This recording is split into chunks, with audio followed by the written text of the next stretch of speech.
Rank these three: MJ, Kobe, LeBron. This is a hell of a debate. Now, y'all get into this all the time, and people get into this all the time. And I think Jordan is a phenomenal player. And certainly all that he has gotten, he deserves. But when you look at LeBron and what LeBron has done, even Kobe, and Kobe's a great player, phenomenal. But you look at LeBron and what he has done. LeBron has changed things in a big way.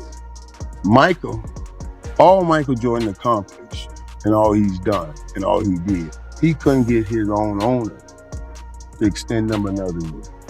Like, dude, come on, man. What are you doing? What is that? LeBron came in a different way and has done a different thing. And now LeBron has some control. He changed the business of basketball. Right. It's not just dribbling. His business acumen. Oh, incredible. One of a kind. You got to give him some chops. I remember they were arguing that he wouldn't, with him and Kobe, was in the All-Star game, right? And Kobe wanted to go one-on-one with him, one-on-one. You know, we want the alpha male to show up and take over. Alpha male, show me you got the alpha male. But that wasn't his game plan. He's like, I don't have to show up and take over. I really want to take over. So instead of beating down the top players like alpha male, he was like, no, I'm trying to partner with these guys so we can do bigger and better things. We can have more control. LeBron got way more control than Michael Jordan ever had over this whole thing. Oh, absolutely. Mm-hmm. So we started talking about GOAT. Boy, I mean, on the court, you can say, Michael Jordan was the GOAT. Of the court, you gonna say LeBron James is the GOAT. It's on the court and of the court. And LeBron of the court, because what he has done in basketball, he's the GOAT. But playing, I'll give it to Mike, no doubt. Every time the GOAT debate heats up, Jordan, Kobe, LeBron, the noise gets deafening. Fans argue, pundits twist narratives, and the real truth gets buried under drama.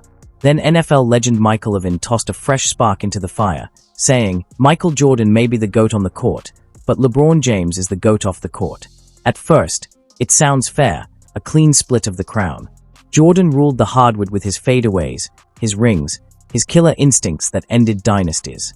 LeBron reigns off the court as a business powerhouse, media mogul, and the face of modern player empowerment.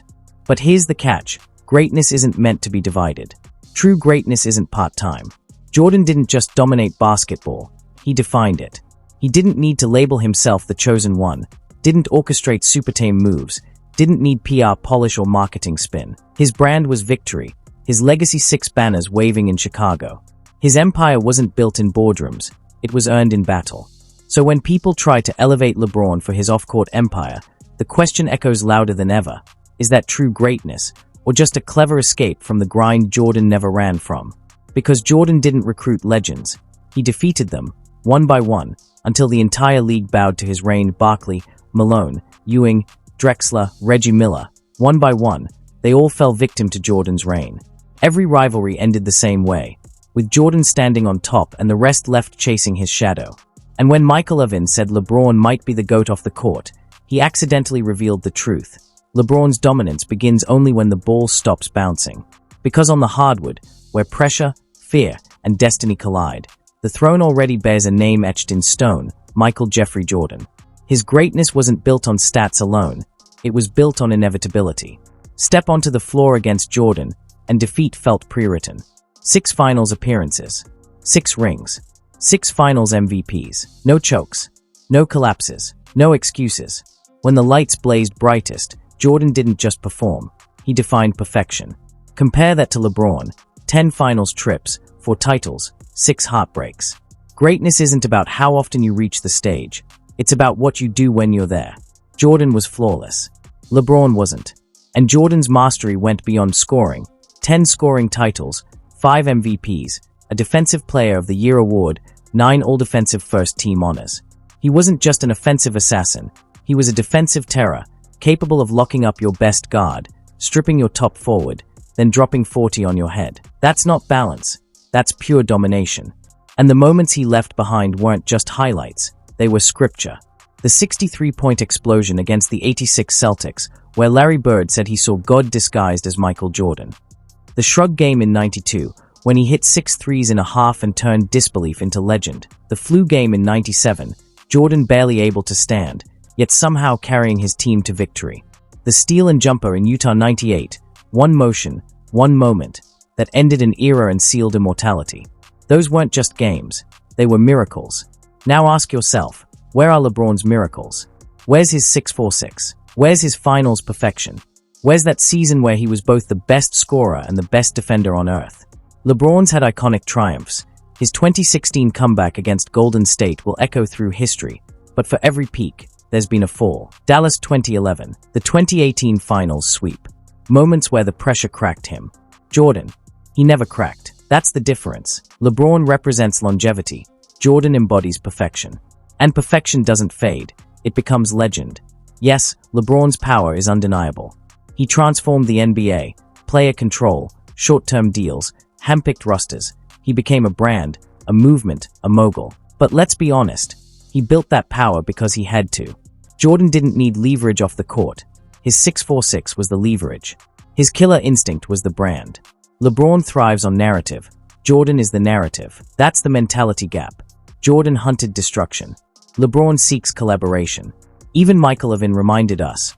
When Kobe challenged LeBron one-on-one in the All-Star game, LeBron backed off. He chose politics over combat. That's not killer instinct, that's negotiation. But basketball doesn't immortalize negotiators, it immortalizes executioners. LeBron may have changed the business of basketball, but business never raised a banner. Power can shape contracts, but it can't carve history. Jordan ruled the court. And that's where legends are born. That's why calling Jordan the GOAT on the court and LeBron the GOAT off it isn't praise. It's a confession. It's an admission that LeBron couldn't seize the throne where it truly mattered. So a new battlefield had to be created for him. But boardrooms don't crown legends, arenas do. Greatness isn't signed on contracts. It's written in sweat, pain, and banners. And in that arena, Jordan stands alone. Kobe Bryant proved it. If Jordan was the storm, Kobe was the lightning that followed. Not a clone, but the pure continuation of the fire. He studied Jordan's every move, the fadeaway, the footwork, but most importantly, he carried his spirit, the relentless hunger to dominate, the refusal to coexist with defeat. When Kobe challenged LeBron to a one-on-one and LeBron declined, it revealed everything about their mentalities. Jordan would have never stepped back. He thrived on competition and lived for moments that tested greatness. Kobe was cut from that same cloth. He didn't avoid battles. He chased them. His clashes with the Celtics in 2008 and 2010, his wars with Duncan's Spurs, and that unforgettable 81-point night all showed the same thing, relentless hunger. And when he lost in 2008, he didn't form a super team or seek help. He returned with the same squad, sharpened their edge, and took revenge. That's killer instinct. That's what separates those who hunt from those who negotiate. That's why Kobe stands closer to Jordan in the hierarchy of greatness. Both ruled through fear. Opponents didn't just respect them, they dreaded facing them. LeBron, for all his brilliance, often surrounded himself with safety nets. Jordan and Kobe carried pressure like armor. LeBron carried protection. And that's the quiet truth behind the GOAT debate. Jordan and Kobe inspired fear, while LeBron inspires friendship. But in the world of killers, only fear earns the crown. Kobe carried that same untouchable aura, the kind that demanded everything from his teammates and punished every weakness in his opponents. The Mamba mentality wasn't just a catchy slogan. It was a living philosophy built on pressure, precision, and fear. He didn't just play the game. He owned it through intimidation. LeBron, on the other hand, inspires admiration, not fear. People respect his brilliance, his leadership, his consistency, but no one talks about losing sleep before facing him. They call him incredible, not terrifying. Jordan and Kobe were assassins. LeBron is a diplomat.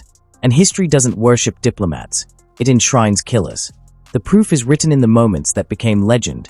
Jordan's 63 against Boston, the shrug in 92, the flu game in 97, and that final, cold-blooded jumper in 98. Those weren't just highlights. They were sacred basketball scripture, moments so iconic they transcended the sport itself. Now, place those defining Jordan moments side by side with LeBron's darkest ones. The 2011 finals collapse against Dallas, where the game's best player suddenly vanished on basketball's biggest stage.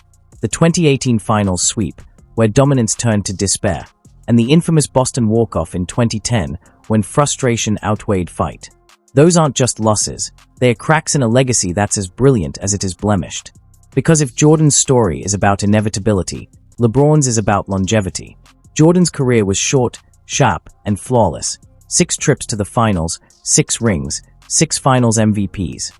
LeBron's career has been long, consistent, and filled with greatness, but shadowed by heartbreak. And in the end, when basketball judges its kings, it doesn't crown endurance. It crowns perfection. That's why Jordan's throne remains untouched, even decades later. LeBron changed the business of basketball, but Jordan changed basketball itself. Jordan didn't just play the game. He elevated it into art, into culture, into myth. His influence didn't stop at the buzzer. It shaped generations of players who studied his every move. He was the blueprint, the standard of excellence that every superstar since has tried to match. His aura wasn't built on social media or branding deals. It was built on cold-blooded execution when it mattered most. Every time the world demanded greatness, Jordan delivered it, flawlessly, relentlessly, unapologetically. LeBron dominates headlines, no doubt. His off-court empire, his leadership, his control over the modern NBA, all of it cements his place among the greats. But dominance off the court never equals dominance in the finals. Kobe Bryant came the closest to matching that Jordan spirit, and even he, with his unshakable pride, admitted that Jordan was the standard.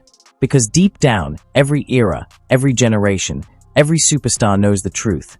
The debates will rage forever, the numbers will be dissected endlessly. But the answer has already been carved into history. Michael Jordan is the name on the throne, not just the greatest of his time, but the eternal benchmark of basketball perfection. Yesterday, today, and for as long as the game is played, the crown belongs to him.